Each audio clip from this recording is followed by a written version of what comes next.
my jitters out. Jesus. Poet. So, I am Pi-Anir. That's P-I-A-N-I-R. I always have to spell it because it sounds like the word, but it's technically my name backwards.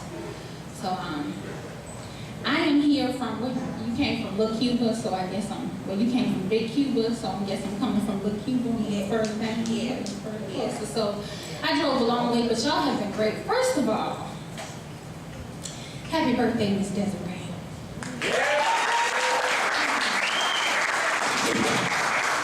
Okay, so now this is the coolest part of my night. I'm a total poetry nerd. I'm not afraid to admit it. I love other poets. I love poetry. Like, my husband, bless his heart, he is like my sounding board. But, Liz Straight, I saw her, wow, this was a long time ago. This is when Asia Spot was still running. He was doing Mellow Mondays, yes. And she did their poem there. I had no idea at the time that we literally shared the same birthday.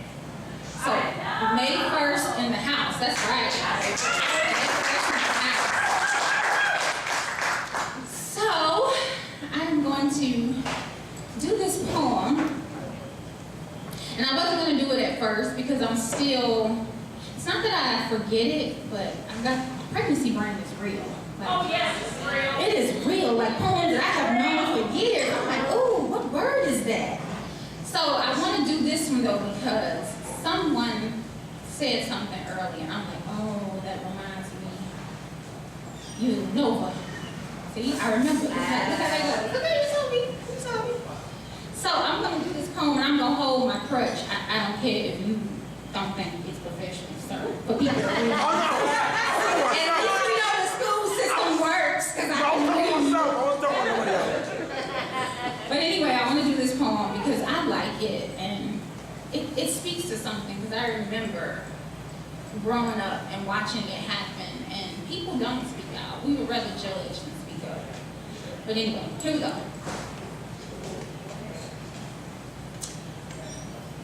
To the 13-year-old girl in apartment 4B. Yesterday I watched you.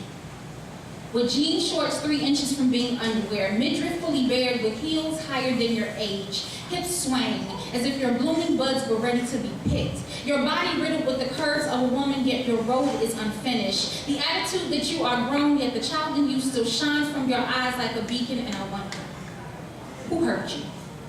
Who tore you from the channels of Nickelodeon and gave you dreams of HBO? Gave you the keys to a side of life you didn't even know? Turned your innocent existence into their pleasure? Offered you pittance for your treasure? Who took away the child in you?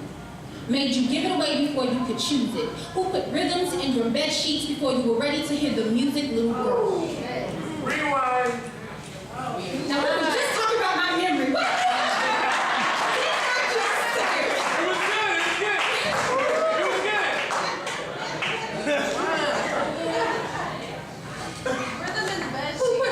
In your bed sheets before you were ready to hear the music, little girl. I watched you smile, and it never fully reached your eyes. The makeup you had put on couldn't hide the longing for someone to cocoon you in safety, couldn't erase the secrets etched on your face with the stains of don't tell on your lips, couldn't hide the morning afters, nursed in regrets and shame, because your smiles are supposed to give the world hope, yet all they speak of is pain, because children, they are the best part of ourselves. They are the light in an otherwise dark realm, but there's a part of you that's unseen. You should have milkshake for dreams, and the sky should rain gumdrops, and your hope should know no bounds. I wonder what parent was missing their child, because all I could see was the adult you were trying to be, but not quite pulling it off. You were a Halloween costume during Christmas. A flower without light, left withered and listless, because sex is a natural feeling, but it is not natural to watch flowers bloom in sandboxes. Their petals cannot thrive in grains, their stems unable to sustain. So grown men should never plant seeds in playgrounds. They don't trade gifts for gratitude in the form of fornication while playing house with a baby doll.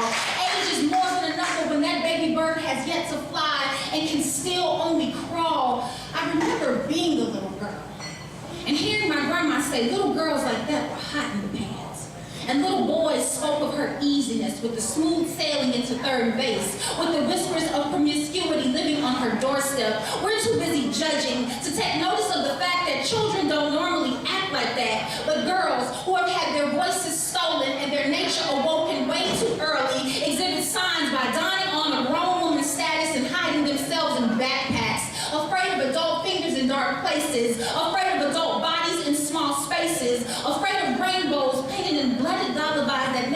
even spoken to that body anyway. To the 13-year-old girl in apartment 4B, I wish I could build you paper airplanes and fly you back to the days when baby dolls would be the only baby you would tote, when the most salacious thing you would ever receive would be a love note with a yes, no, or a maybe. But all I can do is wonder, who hurt you?